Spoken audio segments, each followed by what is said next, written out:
Hello students, how are you all? Today's topic is importance of management principles. Last topic जो हमने पढ़ा था वो था हमारा concept of management principles. Today we are going to study importance of principles. क्या importance है principles की, क्यों ज़रूरी है मैनेजमेंट के प्रिंसिपल्स. देखो, हम यहाँ पर जब मैनेजमेंट प्रिंसिपल्स पढ़ रहे हैं या ये कहें कि हम जब ये सीख रहे हैं कि मैनेजमेंट के प्रिंसिपल्स को अप्लाई करना चाहिए, तो क्यों सीख रहे हैं, क्या कारण है, क्यों ये इम्पोर्टेंट है, ये भी हमें पता होना चाहिए. ठीक है, तो देखते हैं कि क्या है इसकी importance. The significance of management principles is due to following reasons. किन इन रीजंस की वजह से मैनेजमेंट प्रिंसिपल्स इम्पॉर्टेंट हैं, ये रीजंस हैं उसके, ये कारण हैं जिसकी वजह से मैनेजमेंट प्रिंसिपल्स ज़रूरी हैं. पहला कारण है providing managers with useful insight into reality. क्या करते हैं मैनेजमेंट प्रिंसिपल्स, ये गाइडलाइंस की तरह काम करते हैं. ठीक है, ये जो प्रिंसिपल्स हैं ये नॉलेज को इम्प्रूव करते हैं, एबिलिटी को इम्प्रूव करते हैं और अंडरस्टैंडिंग को इम्प्रूव करते हैं. किसकी? मैनेजर्स की. जो भी मैनेजर वर्क कर रहा है एक ऑर्गेनाइजेशन में, उसकी नॉलेज, उसकी एबिलिटी और उसकी अंडरस्टैंडिंग को ये बढ़ाते हैं. जो भी मैनेजर मैनेजमेंट प्रिंसिपल्स पढ़ चुका होगा या पढ़कर ही उसने जॉब ज्वाइन किया होगा मैनेजर का, तो वो बहुत सारे मैटर्स और सिचुएशन के बारे में पहले से ही कुछ नॉलेज उसके पास होगी और कुछ उसकी काबिलियत होगी कि वो जो है उसको सॉल्व कर पाता है. ठीक है, मतलब उसको समझ ज़्यादा बेटर पाता है सिचुएशंस को, अगर उसने पहले से ही प्रिंसिपल्स पढ़े हुए हैं.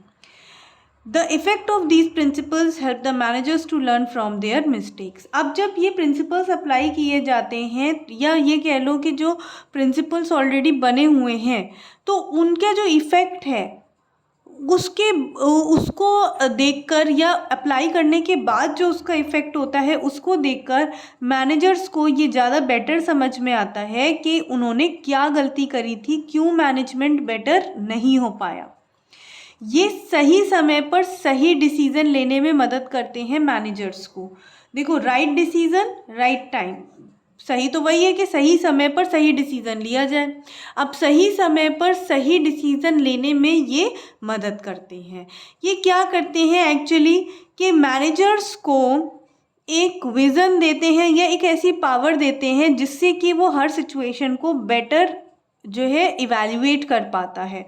तो उसके बाद जब वो डिसीज़न लेता है तो सही समय पर सही डिसीज़न ले पाता है. ठीक है, तो ये था आपका providing managers with useful insight into reality. Next है ऑप्टिमम यूटिलाइजेशन ऑफ रिसोर्सेज. भाई, जो मैनेजर प्रिंसिपल्स हैं हमारे, ये जो मैनेजमेंट के प्रिंसिपल्स हैं, ये जो है रिसोर्सेज का बेस्ट यूटिलाइजेशन पर फोकस करते हैं. मतलब क्योंकि हम चाहते हैं कि रिसोर्सेज का जो यूटिलाइजेशन है वो बेस्ट हो. ठीक है, तो ये जो प्रिंसिपल्स हैं ये इंसिस्ट करते हैं, इस बात पे जोर देते हैं कि जो भी एक्टिविटीज़ की जा रही हैं वो प्लान्ड होनी चाहिए, पहले से उसकी योजना बन जानी चाहिए. सिस्टमैटिक ऑर्गेनाइजेशन होना चाहिए, मतलब तरीके से काम होना चाहिए प्रॉपर सिस्टम के साथ. मैन और मटेरियल दोनों ही प्लान्ड और सिस्टमैटिक वे में एक ऑर्गेनाइजेशन में काम करें. ठीक है, किस चीज़ पे इंसिस्ट किया जाता है कि मैन और मटेरियल, सामान हो या इंसान हो, वो प्लान्ड एक्टिविटीज़ के चलते और सिस्टमैटिक ऑर्गेनाइजेशन की तरह से काम करें. Principles are design to get maximum benefit from the human efforts and other resources. जो प्रिंसिपल्स हैं वो कुछ इस तरीके से डिज़ाइन करे गए हैं जिससे कि जब उन्हें अप्लाई किया जाएगा तो लोगों को ज़्यादा से ज़्यादा बेनिफिट मिलेगा उसी ह्यूमन एफर्ट के साथ. ठीक है, मतलब जो ह्यूमन एफर्ट लगा रहे हैं, जो रिसोर्सेज लगा रहे हैं, लगेंगे उतने ही, लेकिन जो बेनिफिट मिलेगा वो ज़्यादा से ज़्यादा मिलेगा. जब आप पढ़ोगे तो FW टेलर के जो साइंटिफिक मैनेजमेंट है उसमें आप कुछ जो टेक्निक्स पढ़ोगे तो उससे आपको ये समझ में आएगा कि जो है ये किस तरीके से ऑप्टिमम यूटिलाइजेशन की बात करते हैं। उसमें एक्चुअली यही बताया गया है कि किस तरीके से ज़्यादा प्रोडक्शन किया जाए कम से कम रिसोर्सेस के साथ, उतने ही एम्प्लॉयज़ कैसे ज़्यादा प्रोडक्टिविटी उनकी बढ़ सकती है, कैसे ज़्यादा प्रोडक्ट बनाकर वो दे सकते हैं। तो जब आप ये पढ़ोगे तो आपको ये पॉइंट ज़्यादा बेटर क्लियर होगा कि रिसोर्सेज का ऑप्टिमम यूटिलाइजेशन पर किस तरीके से प्रिंसिपल्स फोकस करते हैं। फिर आता है आपका साइंटिफिक डिसीजंस। प्रिंसिपल्स जो होते हैं वो मैनेजर्स को अप्रोच करते हैं कि अलग अलग प्रॉब्लम्स में साइंटिफिकली डील करी जाए। ठीक है, किस में मदद करते हैं कि वो साइंटिफिकली डील करें प्रॉब्लम्स को। ये हमारे जो FW टेलर के जो साइंटिफिक प्रिंसिपल्स हैं उसमें साइंटिफिक प्रिंसिपल्स में जब आप पढ़ोगे तो आपको ये बात बहुत अच्छे से समझ में आ जाएगी कि ये किस तरीके से ये करते हैं कि साइंटिफिक डिसीजंस लेने पर जोर देते हैं। मैं इसमें मैनेजर्स, अगर किसी मैनेजर ने प्रिंसिपल्स स्टडी किए हुए हैं, वो नॉलेज रखता है प्रिंसिपल्स की, तो वो हर एक प्रॉब्लम्स को डील करेगा साइंटिफिकली और सिस्टमैटिकली। अगर वो फ्यूल के प्रिंसिपल्स यूज़ कर रहा है एडमिनिस्ट्रेशन के लिए तो सिस्टमैटिकली, और अगर वो टेलर के प्रिंसिपल्स यूज़ कर रहा है फॉर फैक्ट्री वर्कर्स तो साइंटिफिकली। ठीक है, या ये कह लो कि हर एक सिचुएशन के हिसाब से वो अप्लाई करेंगे। ठीक है, लेकिन साइंटिफिक डिसीजन मेकिंग एक तरीके से एक लॉजिकल डिसीजन मेकिंग बनती है जब प्रिंसिपल्स को फॉलो करके मैनेजर काम करते हैं। Meeting changing environment requirement. जो हमारा इन्वायरमेंट है वो कंटिन्यूसली चेंज होता रहता है। ठीक है, यानी कि जो भी बिजनेस के आसपास की सिचुएशन है वो चेंजेस होते रहते हैं। जो आज से 4 साल पहले हो रहा था वो अब नहीं हो रहा, जो 10 साल पहले हो रहा था वो भी अब नहीं हो रहा। तो यानी इन्वायरमेंट चेंज हुआ है बिजनेसेस के लिए। पहले टेक्नोलॉजी इतनी एडवांस नहीं थी, अब टेक्नोलॉजी एडवांस हो गई है।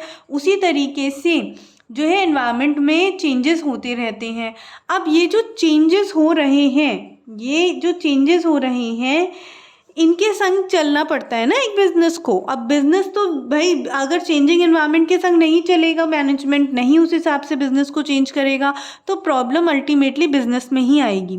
तो इसलिए हर एक बिजनेसमैन को जो भी ऑर्गेनाइजेशन वो चला रहे हैं उसके हिसाब से देखना पड़ता है कि क्या चेंजेस हो रहे हैं बिजनेस एनवायरनमेंट के अंदर, और वो जो चेंजेस हो रहे हैं उन चेंजेस के अकॉर्डिंग ही उन्हें अपनी ऑर्गेनाइजेशन में भी बदलाव करने पड़ते हैं। हमारा पहला पॉइंट यही बता रहा है कि every businessman has to make changes in the organisation according to changes taking place in the business environment. जो बिजनेस एनवायरनमेंट में चेंजेस हो रहे हैं उसके अकॉर्डिंग ही एक ऑर्गेनाइजेशन में बिजनेसमैन को चेंजेस करने पड़ते हैं। ठीक है, management principles train the managers in implementing the changes in right direction and at the right level in the organisation.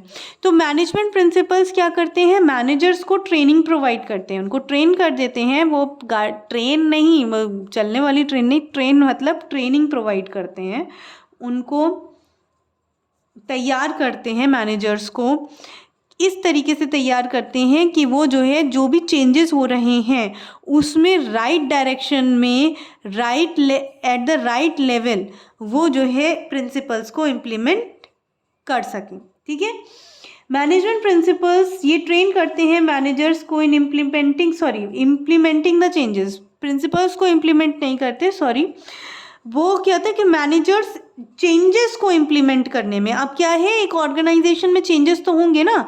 अब बाहर जो टेक्नोलॉजी ज़्यादा एडवांस हो गई है मान लो, अब टेक्नोलॉजी के एडवांसमेंट के कारण हर एक ऑर्गेनाइजेशन में कंप्यूटर्स का इस्तेमाल अनिवार्य हो चुका है। अब ज़्यादातर एम्प्लॉयज़ लैपटॉप पे वर्क कर रहे हैं किसी भी ऑर्गेनाइजेशन में, तो ये जो कंप्यूटर्स का इस्तेमाल हो रहा है, जो लैपटॉप्स पे वर्क कर रहे हैं, तो ये सारे जो चेंजेस हैं वो भी अडॉप्ट करने पड़ेंगे। तो ये सारे चेंजेस को सही डायरेक्शन में और सही लेवल पे ऑर्गेनाइजेशन में अडॉप्ट करवाने में मैनेजमेंट प्रिंसिपल्स मदद करते हैं। आप कहेंगे हाउ, कैसे? वो इस तरीके से कि जब आप मैनेजमेंट प्रिंसिपल्स आगे जब पढ़ेंगे तो आपको समझ में आएगा कि मैनेजमेंट प्रिंसिपल्स हर तरीके की जो चेंजेस हो रहे होते हैं उसके हिसाब से ही चेंज होने के लिए बताते हैं, और इतने फ्लेक्सिबल और इतने ज़्यादा एडजस्टिंग होते हैं ये प्रिंसिपल्स कि हर एक तरीके की लेटेस्ट सिचुएशन में भी आप इन्हें अडॉप्ट कर सकते हो। ठीक है, फिर बात आती है इफ़ेक्टिव एडमिनिस्ट्रेशन की। Management act as guidelines and base to form various administrative policies to have systematic working in the organization. Effective administration, administration क्या होता है? एडमिनिस्ट्रेशन होता है वो जो वर्क फोर्स है, वो जो वर्क कर रहे हैं उसके ऊपर बैठे जो टॉप मैनेजमेंट है वो आपका एडमिनिस्ट्रेशन है। ठीक है, टॉप मैनेजमेंट। जो एडमिनिस्ट्रेशन का मतलब ये भी है कि जो पूरा वर्क देख रहे हैं, जो उसका कार्यभार संभाल रहे हैं वर्क करने का, जो प्लान एंड पॉलिसीज़ बनाते हैं वो भी क्या है? एडमिनिस्ट्रेशन ही है। और ये एडमिनिस्ट्रेशन का काम करता है हमारा टॉप लेवल मैनेजमेंट। ठीक है, एडमिनिस्ट्रेशन का वर्क करता है, फंक्शन जो करता है वो होता है हमारा टॉप लेवल मैनेजमेंट। तो मैनेजमेंट क्या है? Guidelines, management principles act as guidelines and base, यहाँ पे होना चाहिए प्रिंसिपल्स, ये लिखा नहीं है, मैं लिख देती हूँ। मैनेजमेंट प्रिंसिपल्स गाइडलाइंस की तरह काम करते हैं, या ये कहें कि बेस की तरह काम करते हैं to form various administrative policies to have systematic working in the organisation. अब एक ऑर्गेनाइजेशन में वर्किंग तो होगी ही होगी, और उसमें जो प्लान्स एंड पॉलिसीज बनते हैं वो बनाता है हमारा टॉप लेवल मैनेजमेंट, जो कि क्या है? हमारा एडमिनिस्ट्रेशन है। अब ये प्लान्स एंड पॉलिसीज जो बनती हैं उनको बनाने में गाइड कौन करता है? उनको बनाने में मदद कौन करते हैं? प्रिंसिपल्स। प्रिंसिपल्स की मदद से अच्छी प्लान्स और अच्छे पॉलिसीज़ बन के तैयार होते हैं, जिससे कि एडमिनिस्ट्रेशन कैसा हो जाता है? इफ़ेक्टिव हो जाता है। जितने अच्छे प्लान्स और पॉलिसीज़ होंगे उतना ही ज़्यादा एडमिनिस्ट्रेशन इफ़ेक्टिव होगा, और उसको इफ़ेक्टिव बनाने में मदद कर रहे हैं प्रिंसिपल्स। इसलिए मदद कर रहे हैं क्योंकि इनकी मदद से ही प्लान्स और पॉलिसीज़ बेस्ट बन के आ रहे हैं। ठीक है, fulfilling social responsibilities. Management principles सिर्फ और सिर्फ गाइडलाइंस ही नहीं है कि ऑर्गेनाइजेशन के ऑब्जेक्टिव को अचीव करने के लिए खाली गाइडलाइंस ही दे दी हैं, बल्कि ये जो प्रिंसिपल्स हैं ये मैनेजर को सोशल रिस्पॉन्सिबिलिटी परफॉर्म करने में भी मदद करते हैं। ठीक है, एक इसमें प्रिंसिपल है रेम्यूनरेशन का, जिसमें ये कहा जाता है कि हर एक एम्प्लॉय को फेयर रेम्यूनरेशन मिलनी चाहिए जो वो डिज़र्व करते हैं। तो ये क्या है? ये एक सोशल रिस्पॉन्सिबिलिटी तो है, और इस सोशल रिस्पॉन्सिबिलिटी को लेकर भी एक प्रिंसिपल बना हुआ है। तो ये क्या है? सोशल रिस्पॉन्सिबिलिटी भी फुलफिलिंग करने में मदद करते हैं। Management training, education and research. Management principles क्या करते हैं? देखो, ट्रेनिंग, एजुकेशन और रिसर्च में मदद करते हैं। ट्रेन किसको करते हैं? मैनेजर्स को। ट्रेनिंग किसको मिल रही है? मैनेजर्स को ट्रेन कर रहे हैं। एजुकेशन किसको दे रहे हैं? जो होने वाले मैनेजर्स हैं। ठीक है, जो होने वाले मैनेजर्स हैं, जैसे BBA, MBA के स्टूडेंट्स जो हैं, और जैसे आप लोग हैं, आप लोग पढ़ रहे हैं तो आपको क्या मिल रही है? एजुकेशन। और फिर उसके बाद रिसर्च, मतलब एक्सपेरिमेंट करना और नए नए तरीके निकालना अच्छे मैनेजमेंट को करने का।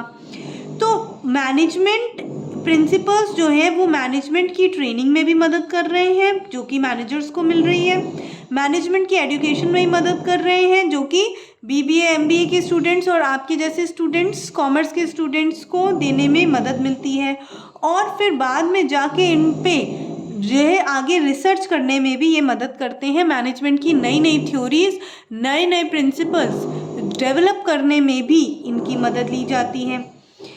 Management principles stress on scientific judgements and logical thinking. जो मैनेजमेंट प्रिंसिपल्स हैं ये एक साइंटिफिक जजमेंट वो होता है जो एक्सपेरिमेंट्स पे बेस्ड होता है और उसमें एक्सपेरिमेंट होते हैं, ठीक है, और एक लॉजिकल थिंकिंग पर ज़्यादा जोर देता है। मतलब मैनेजमेंट प्रिंसिपल्स ये नहीं कहता कि एवं कुछ भी लेकर चले आओ और वो प्रिंसिपल्स हो गए, नहीं, ये इनका फोकस किस पे है? लॉजिकल थिंकिंग होनी चाहिए, उसके पीछे कोई लॉजिक होना चाहिए अगर इसको यूज़ कर रहे हो किसी चीज़ को तो। ओके, और ये जो प्रिंसिपल्स हैं ये एक्ट करते हैं as base of doing research and development in the management studies.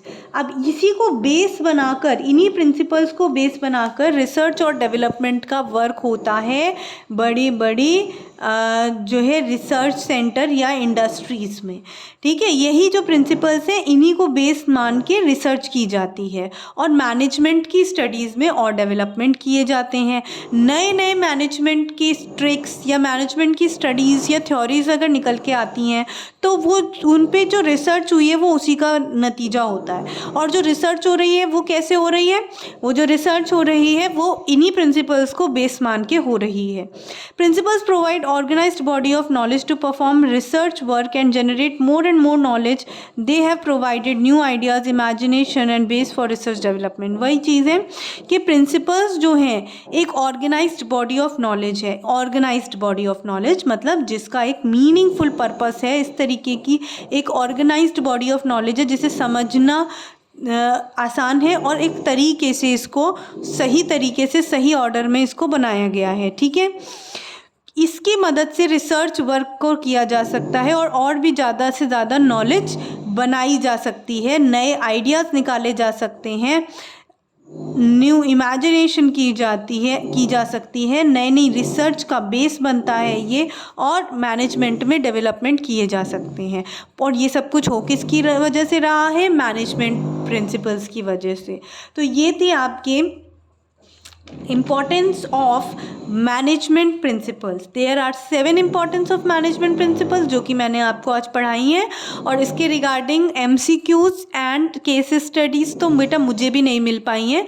अगर आप में से किसी को मिले तो ज़रूर मुझे सेंड कर देना, मैं उन्हें ही एक्सप्लेन कर दूँगी।